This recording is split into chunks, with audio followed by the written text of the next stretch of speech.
Next to the common cold, ear infections are the most commonly diagnosed childhood illness in the U.S.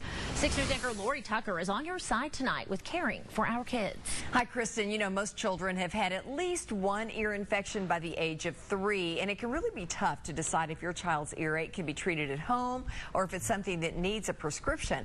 Well, joining us now to talk about that is Dr. Ryan Redmond, ER Director for Children's Hospital. Always good to see you. Thank you. First, let's talk about the signs and symptoms we need to look out for.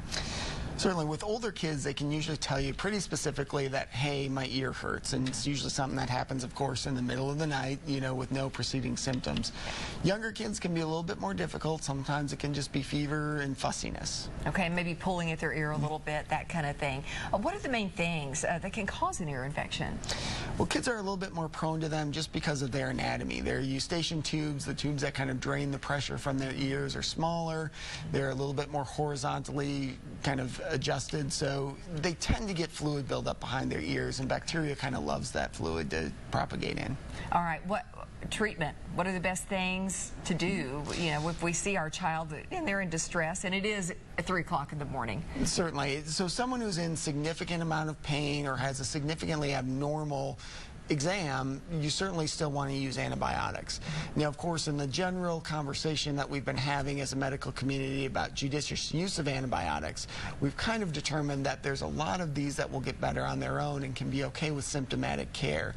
But if you're having significant symptoms or high fever or a lot of pain, then certainly treatment with antibiotics and pain medicine is still warranted. And get that down. And, you know, preventing these, is there a way to, you know, we've got swimming pools, we've got other things. What can we do to help try to prevent this problem? So the biggest thing to help kind of prevent these that we've been able to determine by the literature is going to be avoidance of secondhand smoke, because we know that that is a big predeterminant of whether or not you're going to be prone to ear infections. How does that work?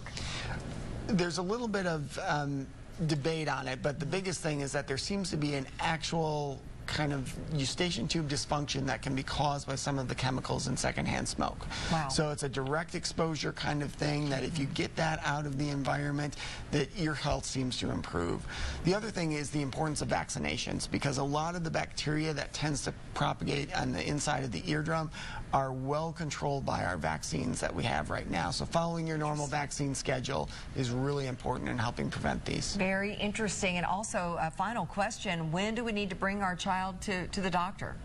Well, certainly anything that has significant pain, significant fever, or any changes in appearance. So if you see redness, swelling, the ear looking differently than it does, or having any drainage, that needs to be evaluated. Always. All right. Well, thank you so much. Always good advice. Dr. Redmond, thank you for being here. And if you have a question about your child's health, just send me an email, ltucker@wate.com. And be sure to tune in every Thursday here on 6 News at 5:30 for Caring for Our Kids.